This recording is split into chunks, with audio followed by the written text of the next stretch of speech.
The air inside the royal court was cold and full of silence. Everyone stood still, eyes on the tall alien girl with silver eyes and dark green hair. Her name was Elira. She stood with her back straight and her voice steady. "I refuse the marriage," she said, loud and clear. Gasps echoed across the large stone hall. No one in her tribe had ever said such words, especially not to General Korvax. The warlord waiting at the end of the throne steps, he was older, strong and cruel. He had taken many brides before and none ever smiled again. But Elira would not be the next. She looked him in the eyes and said, "You can't buy me." The elders sitting behind her grew angry. "You dishonor your blood," one shouted. "You will be punished," said another. But Elira stayed quiet, her hands clenched at her sides. General Korvax stepped forward, his face red with rage. "If she won't come to me in chains," he said, "let her rot in the wastelands." No one stopped him. No one defended her, not even her own family. They turned their backs as guards dragged her away. That night they flew her far from the city, past the burning mountains and into the Deadlands. The wind there was sharp and the ground was cracked and cold. The guards dropped her on the dirt and left without a word. The ship disappeared into the sky, leaving only darkness. Elira crawled to a rock and sat beneath it. Her arms were bruised, her lip bleeding. She looked up at the black sky and whispered, "I'm not ready to die." But no one heard her. The next morning was colder. Her body shook, her clothes torn, her mouth dry and her hope fading. No water, no food, no shelter. Only endless sand and old bones scattered by time. She closed her eyes and tried not to cry. She was supposed to be strong, but now she felt so weak, so forgotten. She remembered her mother's smile, now lost. She remembered the stars she used to trace with her fingers as a child. Was it all just a dream? She thought just then. A crunch. Footsteps in the sand, slow but steady. She opened her eyes, heart racing. Another hunter sent to kill her. A beast or death itself? She tried to crawl backward. But her strength was gone, the shadow moved closer. Then she saw the boots. Not like her people's. Thick, worn, and made of earth leather. Human. A voice followed, deep and calm. "Easy," it said. "I'm not here to hurt you." She looked up into the face of a man, skin rough, eyes tired but kind. He knelt beside her, opened his pack, and pulled out a water bottle. "Drink," he said, holding it gently to her lips. She took a sip and coughed, but then drank more. Warmth spread through her chest. "Who are you?" she asked with a broken voice.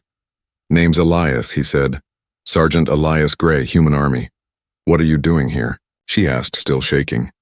He looked around and said, "Looking for something I couldn't name."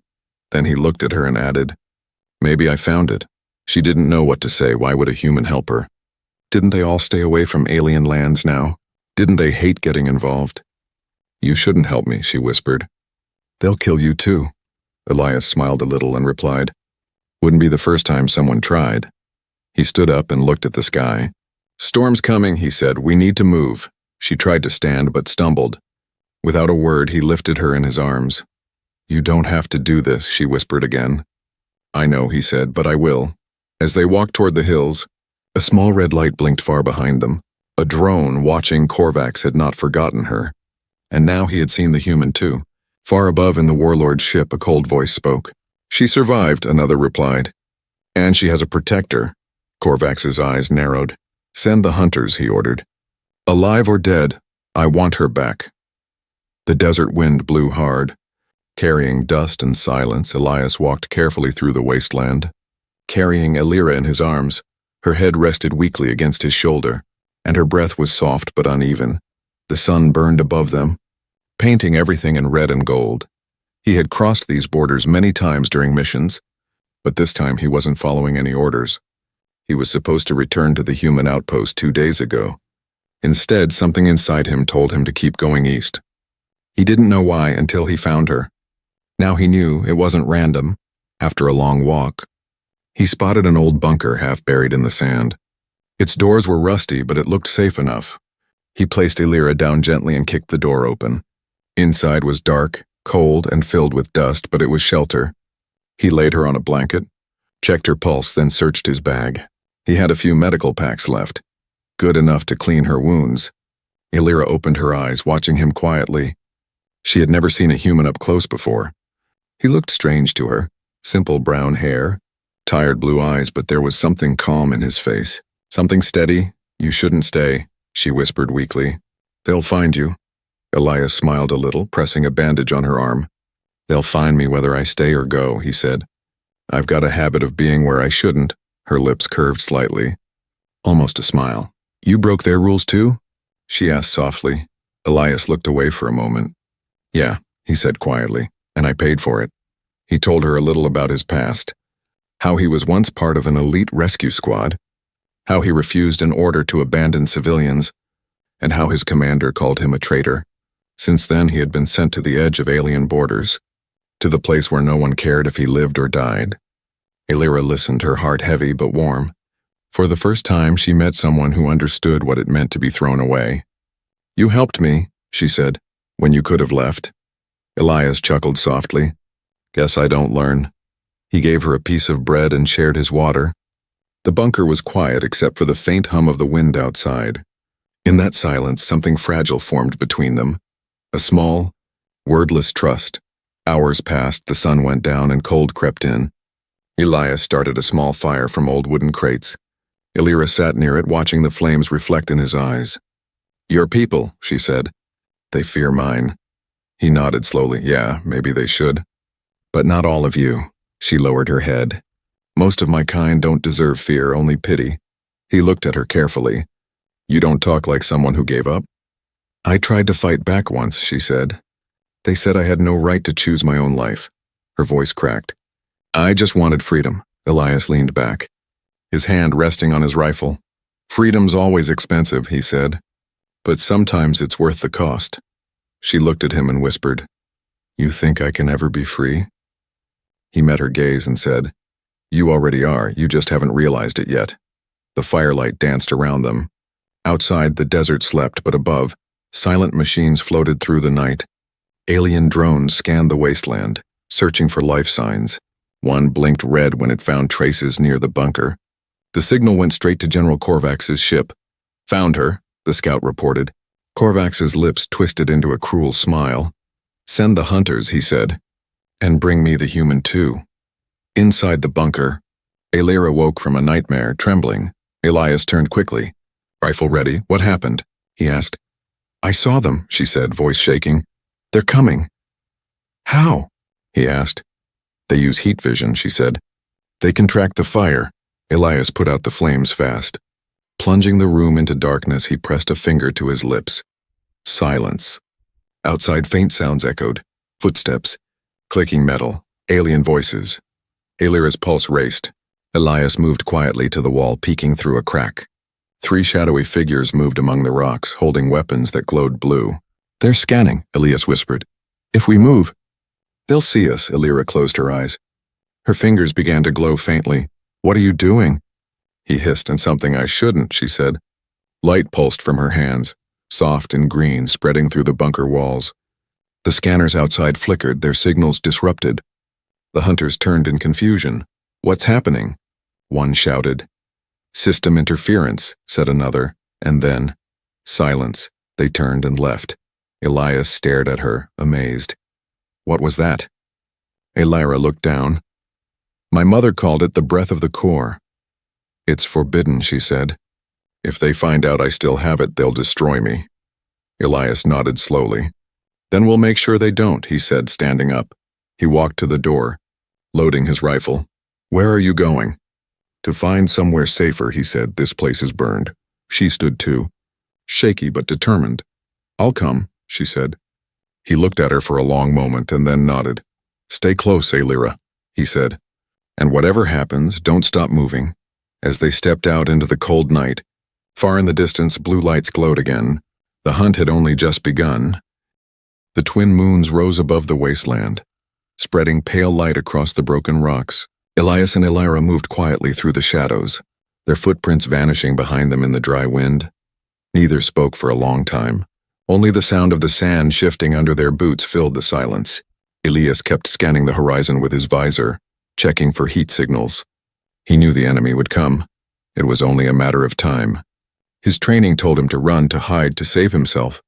But every time he looked at the fragile figure beside him, he forgot all the rules. She wasn't just another alien. She was someone who had been broken and thrown away by her own kind, and now somehow she was his mission. Elira stumbled on a rock and winced. Elias turned quickly, helping her stand. "Sorry," she whispered. "Don't be," he said softly. "You're doing fine."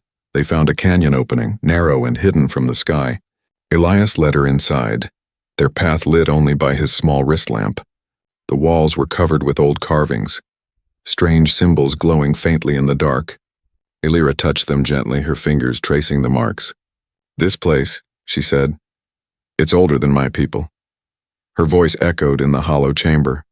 "My mother once said the ancients lived here before the warlords came." Elias glanced at her.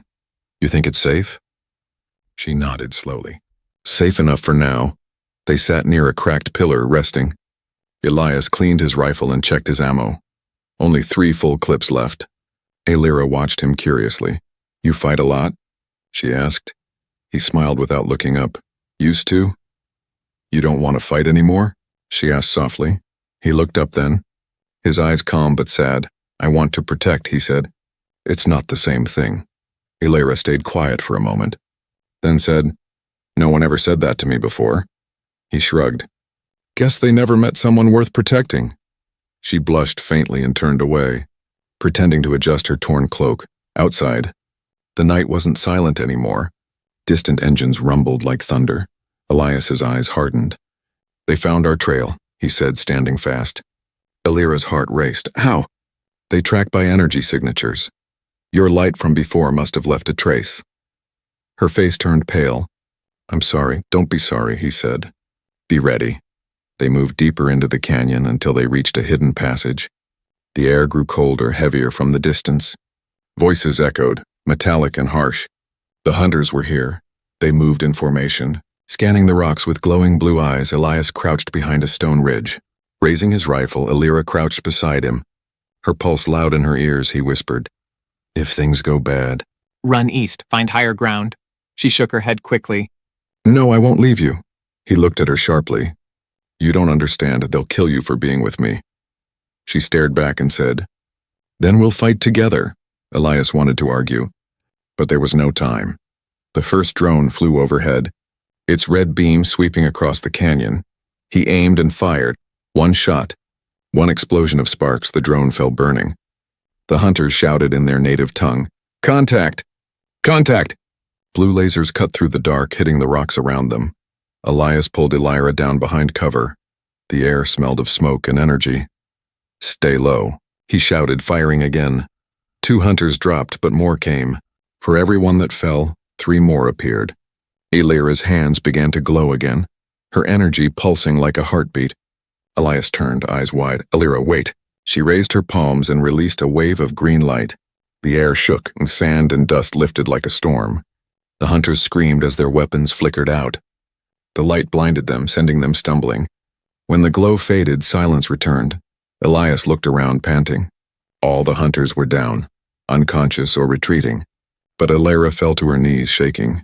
He ran to her, catching her before she hit the ground. "Hey, stay with me," he said, voice urgent. Her skin was cold, her breathing weak. "It drains me," she whispered, "that power. It takes too much." He held her close, wrapping his jacket around her. "You saved us," he said softly. Her eyes fluttered open just enough to see his face. "You saved me first," she whispered back. Then she fainted. Elias sat there for a long time, listening to the wind and the echo of distant engines fading. He knew more would come, stronger ones. He couldn't stay here anymore. He looked down at Elira. She looked so peaceful, almost human. He brushed a strand of her hair from her face and whispered, "I don't know why I'm doing this, but I won't let them take you." He carried her again, climbing out of the canyon under the light of the moons. Behind them, smoke rose where the battle had been. And somewhere far away, General Korvax watched the report feed. He slammed his fist against the control table. "That human thinks he can steal from me," he growled. A shadowy figure behind him asked, "What shall we do, my lord?" Korvax's voice turned cold. "Send the blood trackers," he said. "They won't stop until they taste her scent." The morning sun burned red as it rose over the desert sky. Elias moved fast across the dry hills, carrying Elira close to his chest. Her breathing was faint, her skin pale. Each step felt heavier, but he didn't stop. He didn't know exactly where he was going, only that he had to keep her safe.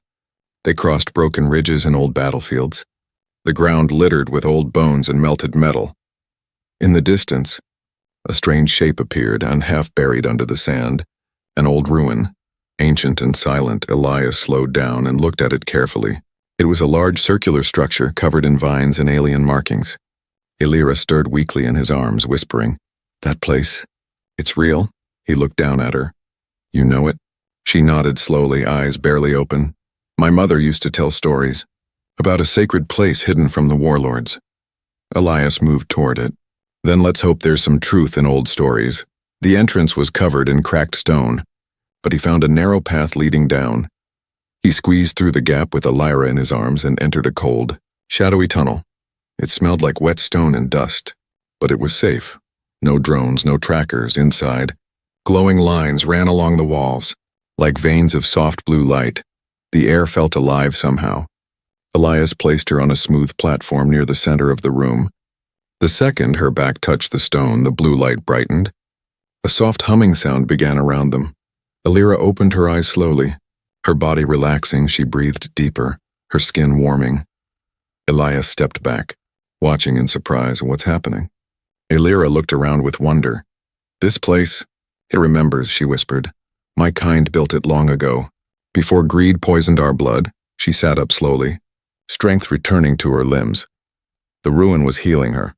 Elias let out a breath he didn't know he was holding. "You'll be okay," he said with a smile. "For now," she replied. "But they're still coming."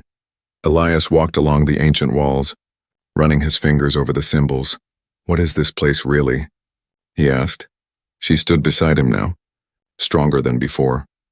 "It's a sanctuary," she said, "built by the first light, those who refused to fight, who chose peace." Her fingers glowed faintly as she touched the wall. Images appeared, holograms of starships, cities floating in the sky, children playing under alien trees, a world that no longer existed. Elias stared in awe. "Your people had all this?" She nodded sadly, "and they gave it up. For power." She turned to him. "And now they hunt me because I still carry the gift of the first light." He looked into her eyes. "Then we protect it." Before she could speak, an alert chimed on Elias's wrist device. He checked the screen. "Your movement detected outside. They found us," he said quickly. Grabbing his rifle, Illyra's face turned serious. "The ruin can shield us for a while, but not forever." She walked to the center of the room and raised her hands. A wave of green energy flowed from her palms, sealing the entrance with glowing stone. "We have a little time," she said. "Use it well." Elias set up traps near the tunnel's mouth, pulse grenades, wire sensors, and a sonic charge. "Won't stop them long," he muttered, "but it'll slow them down." Back inside, Illyra sat cross-legged in front of the glowing wall. She was meditating, gathering energy from the sanctuary. Elias sat across from her, reloading his weapon, watching her silently.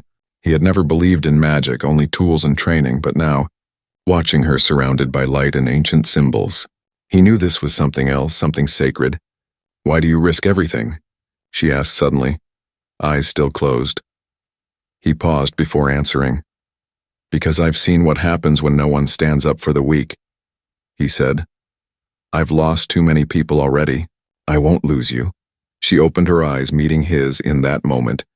There were no walls between them, no species, no war, only two souls trying to survive.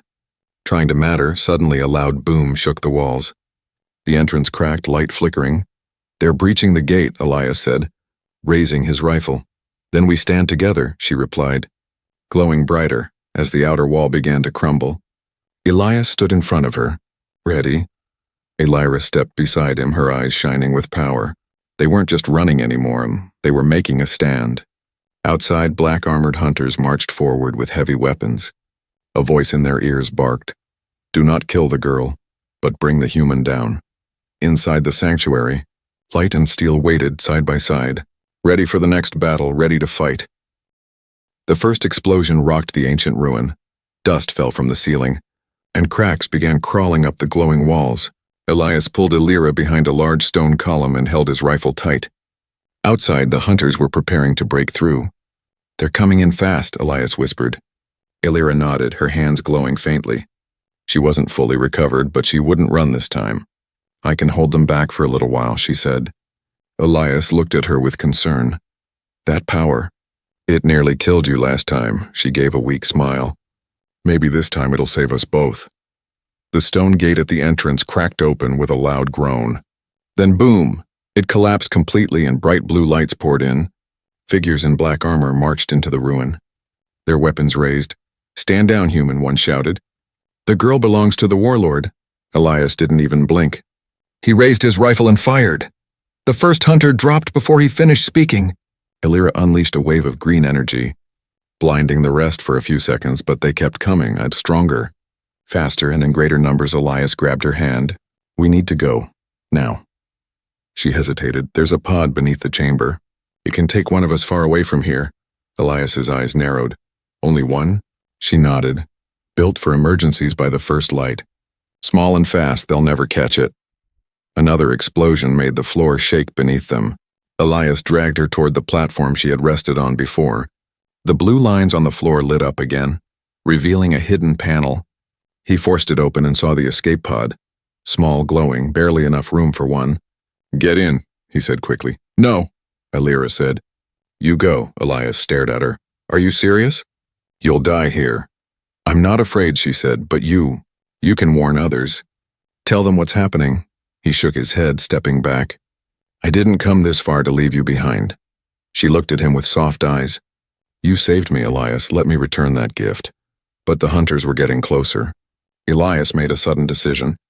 He set his rifle on the stone, typed a code into the pod, and stepped back. "What are you doing?" she asked, alarmed. "Rewriting the pod's access," he said. "Now it'll only start with both of us inside." Illyra blinked in shock. "That's not how it works." Elias smiled faintly. "It is now." He lifted her gently and guided her into the pod. Climbing in beside her, it was tight, barely enough space to breathe. The moment the door closed, the pod lit up. "Destination locked," the system spoke, launching in 5 seconds. Outside, the hunters entered the chamber too late. The pod shot out of the ruin like a streak of fire, disappearing into the sky. The warlord's men stared at the smoke trail, furious, back on the warship. General Korvax's screen flickered with static. "They escaped?"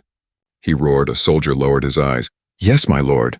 Together, Korvax's fist slammed into the console. "Find them," he growled. "No matter where they go. Find them. In the pod." Illyra sat in silence, her body trembling. Elias sat beside her, his head resting against the wall.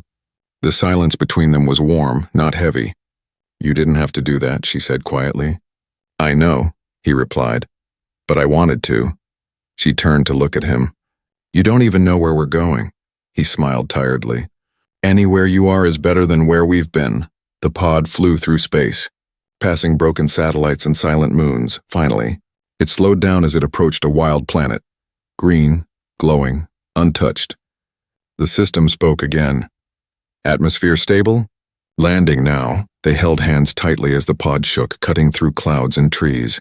When it landed, the door opened with a soft hiss. Cool air rushed in, carrying the smell of rain and earth.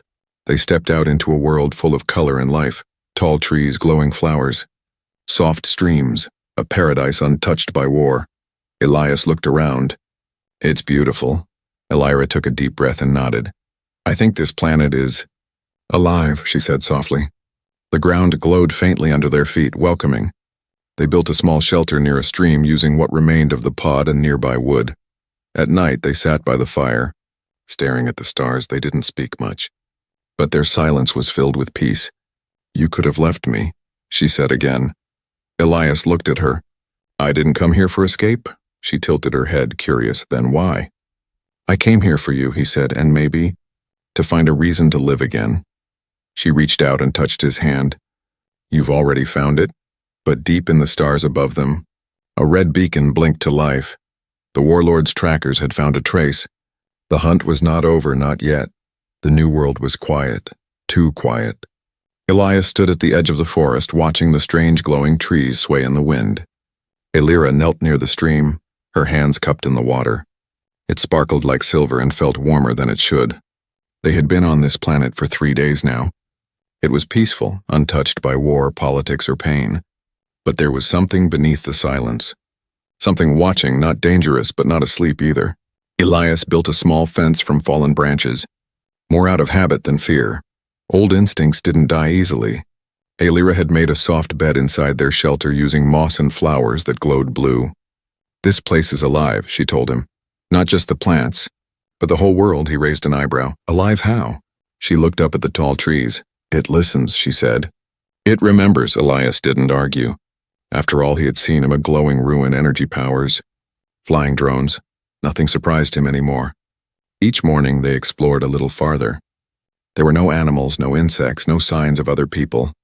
Yet the forest always shifted slightly, like it was making a path just for them. Vines moved out of the way. Branches bent low to offer fruit. Elira grew stronger each day. Her powers returned slowly. But this time they didn't drain her. Instead, the energy flowed through her gently, like the world itself was healing her. Elias watched her in awe. The way her fingers glowed when she touched the leaves. The way the wind seemed to follow her when she walked. One night they sat by the fire. Elira looked up at the stars and said, "What if this world is protecting us?" Elias glanced at her. "From what?" She looked at him with a sad smile. "From everything we left behind. But even in paradise, peace doesn't last forever." High above the planet, a signal pulsed through space. The pod they had used had sent out a distress code just before landing. Now far in the void, something was listening, and it had found them. The next day, Elira woke with a sharp feeling in her chest. She clutched her heart, her breath quick. Elias rushed to her side. "What's wrong?" "They're coming," she whispered. "I feel them." Something dark is moving through space. Elias stood. Checking his gear, he had little left. One energy cell, one half-damaged rifle, and an old combat knife. "We'll be ready," he said. Elira looked at him with worried eyes. "We can't fight them here. This world is too pure."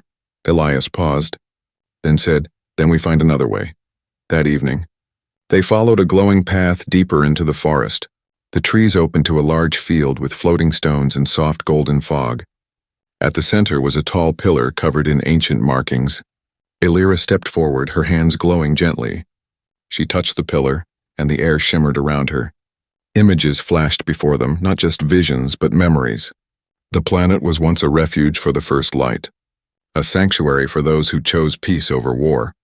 But it had closed itself long ago, hiding from the violence of the galaxy.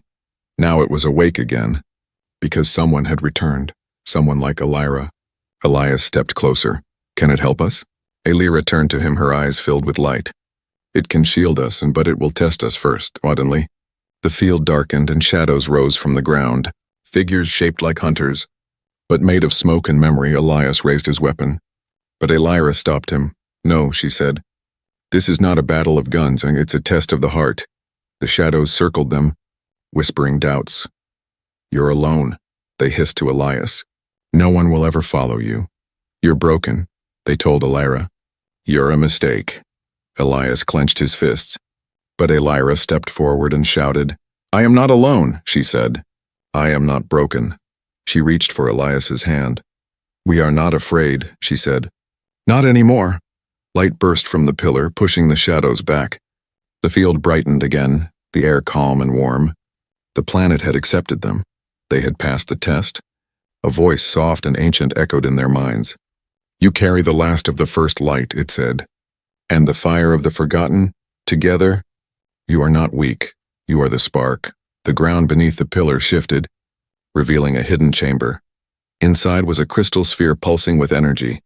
Elira touched it gently, and it rose into the air, floating between them. "This," she said, "is the core of the planet. It can protect us from the warlord's reach, but for how long?" Elias asked. "As long as we believe in it and in each other," she replied. He looked at her and smiled. "Then let's believe harder than anyone ever has." High above, in the cold dark of space, the warlord's ship moved closer, weapons ready, hunters prepared. But down below, in a world with no masters, a human and an alien girl stood ready, not to run, not to beg, but to shine. The sky above the hidden planet began to change. Stars vanished one by one, replaced by the shadow of a ship, massive and dark like a wound in space. General Korvax had arrived. His warship hovered silently over the forest, unseen by most eyes but felt by the ground below. Elira looked up, her eyes glowing softly. "They're here," she whispered. Elias stood beside her, already strapping on his gear. He didn't have much in an old rifle, a small blade and a lot of stubbornness, but he had something stronger now. Purpose. He looked at her and said, "We don't run anymore." She shook her head slowly. "No," she replied. "This time, they run from us." They returned to the sanctuary field, where the crystal core still floated between the pillars.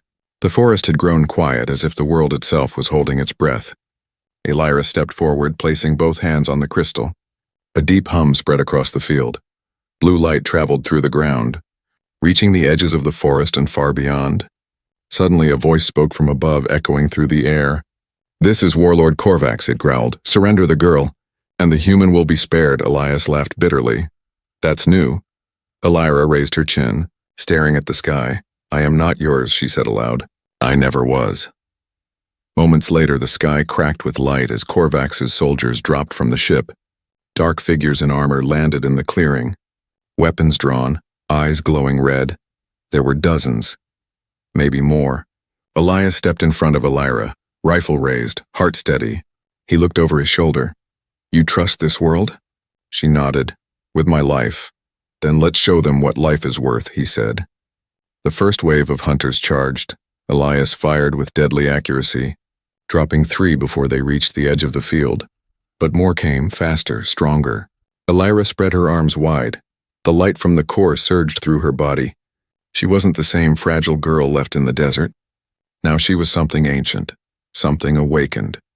With one breath, she released a wave of energy across the field. The ground trembled. Vines rose from the soil, wrapping around enemy soldiers, pulling them down. Blades of light danced through the air, knocking weapons from their hands. The planet was fighting with her. Elias moved like a shadow, protecting her from the flanks.